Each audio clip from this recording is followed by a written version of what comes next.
yang namanya evaluasi yang mendalam. Untuk evaluasi yang mendalam, saya memakai teori dari Stoffleben, yang mana evaluasi mendalam yang saya ambil dari buku Wirawan ini, tujuan dari evaluasi adalah untuk menyelesaikan masalah, menilai apakah tujuan program pembelajaran itu berjalan dengan baik atau tidak. Nah, Stoffleben mengatakan bahwa evaluasi itu bertujuan untuk bukan hanya membuktikan, tetapi juga memperbaiki program pembelajaran yang telah dirancang. Nah, fenomena yang terjadi di SMP Negeri 12 Kupang yaitu kalau dilihat dari segi konteksnya, guru tidak membuat analisis kebutuhan, sarana prasarana yang kurang mendukung, latar belakang peserta didik, suasana ruang belajar dan pembelajaran, dan kalau dilihat dari produk hasil yang diharapkan seperti apa, itu yang perlu kita bahas yang perlu dipresentasikan di hari ini. Dan fokus penelitiannya yaitu evaluasi program pembelajaran pendidikan agama Kristen menggunakan pendekatan CIPP. Tujuan penelitiannya selanjutnya, kajian teoritisnya untuk evaluasi seperti tadi saya mengambil dari Stoffleben. Evaluasi itu merupakan proses penyediaan informasi yang dapat dijadikan sebagai pertimbangan untuk menentukan harga dan jasa, harga atau kualitas dari program pembelajaran itu sendiri. Nah, dari harga itu akan dilihat tujuan yang dicapai, implementasi dan dampak untuk membantu membuat keputusan yang dapat dipertanggungjawabkan. Sedangkan program pembelajaran saya ambil dari Aripunto. Program diartikan sebagai rencana yang dikaitkan dengan evaluasi program, maka program didefinisikan sebagai suatu unit atau keseluruhan kegiatan yang merupakan realisasi atau implementasi dari suatu kebijakan terlangsung dalam program yang berkesinambungan dan terjadi dalam suatu organisasi yang melibatkan sekelompok orang. Oke, saya lanjut. Yang menjadi kerangka berpikir di sini bahwa evaluasi program pembelajaran pendidikan agama Kristen di sini akan melihat dari konteksnya, evaluasi dari konteksnya, inputnya, proses dan metode. Maka akan menghasilkan program pembelajaran pendidikan agama Kristen yang diharapkan selanjutnya untuk tahun ajaran yang baru. Metodologi penelitiannya memakai penelitian pendekatan kualitatif dengan model CIPP. Hasil penelitiannya di sini ada hasil penelitian yang pertama itu dari segi konteks. Konteks itu akan melihat tentang tujuan dari program pembelajaran itu dirancang. Nah, tujuan di sini yang pertama SKL atau standar kompetensi lulusan. Standar kompetensi lulusan ini dirancang dalam program pembelajaran mengikuti Permendikbud nomor 26 tahun 2016. Selanjutnya dalam tujuan pun dibutuhkan yang namanya analisis kebutuhan. Namun hasil penelitian yang peneliti dapatkan di SMP Negeri 12 Kupang bahwa guru-guru tidak melakukan analisis kebutuhan, tidak dirancang dalam pembelajaran. Guru-guru semua memakai kelanjutan dari SKL Permendikbud nomor 26 dan nomor 20 tahun 2016. Selanjutnya perancangan program untuk kalender pendidikan ada dan dirancang dalam program pembelajaran sesuai dengan minggu-minggu efektif dan minggu non efektif. Untuk diketahui bersama bahwa program tahunan dan program semester di situ menurut hasil penelitian ada terjadi miss antara alokasi waktu di program tahunan dan program semester. Di program tahunan tidak sinkron antara program tahunan dan program semester, sehingga diperlukan perencanaan yang matang sehingga distribusi waktunya maksimal, dapat dilakukan dengan maksimal. Selanjutnya perancangan program, silabus dirancang sesuai dengan kompetensi dasar materi yang telah didistribusikan, itu dilakukan dalam tahun ajaran. RPP pun dirancang dengan baik. Selanjutnya ekskul. Di sini ekskul dirancang oleh guru pendidikan agama Kristen, khususnya untuk program pembelajaran pendidikan agama Kristen. Ekskul yang dibuat itu adalah ibadah bersama. Namun kenyataannya di lapangan bahwa ibadah bersama tidak berjalan dengan baik karena keterbatasan waktu dan ruangan, sehingga tidak dilakukan ibadah bersama.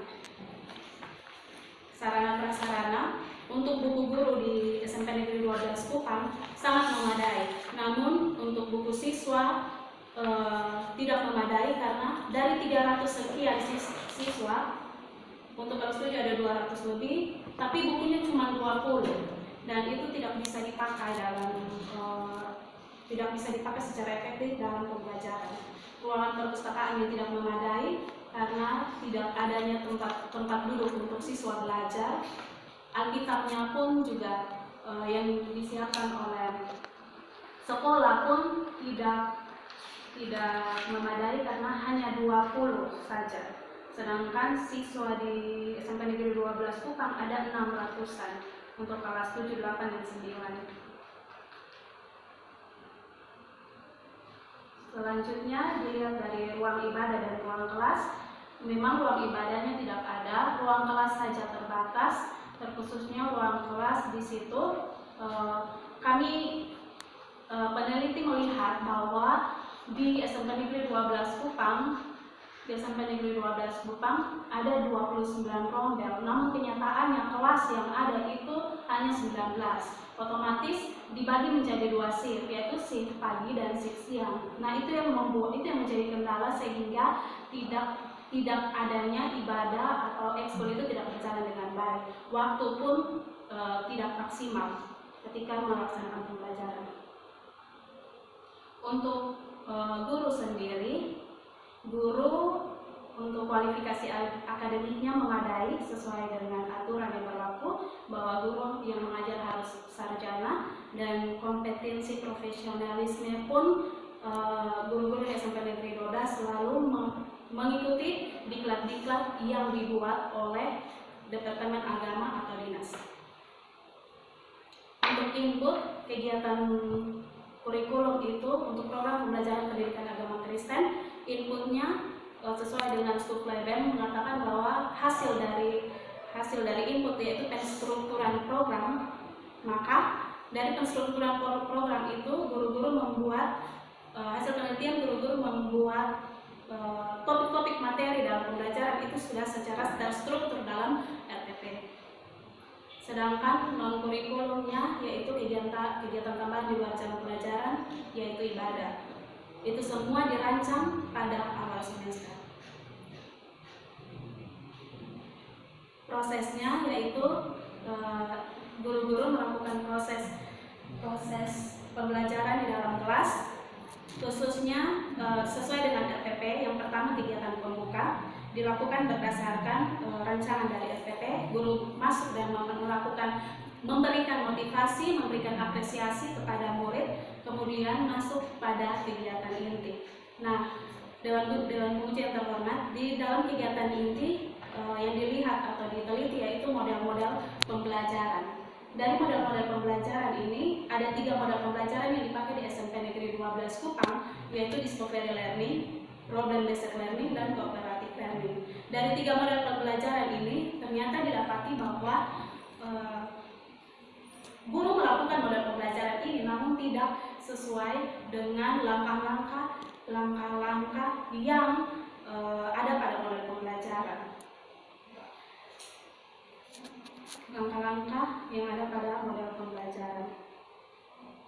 Dan yang terakhir, penutup juga dilakukan oleh guru pendidikan agama Kristen sesuai dengan program yang telah dirancang, namun dilakukan tidak sesuai dengan RPP, yaitu guru tidak melakukan penilaian lagi karena keterbatasan waktu yang sebenarnya 1 jam bagi SMP itu 40 menit, terkadang terpotong hanya 35 menit karena kekurangan ruang kelas tadi.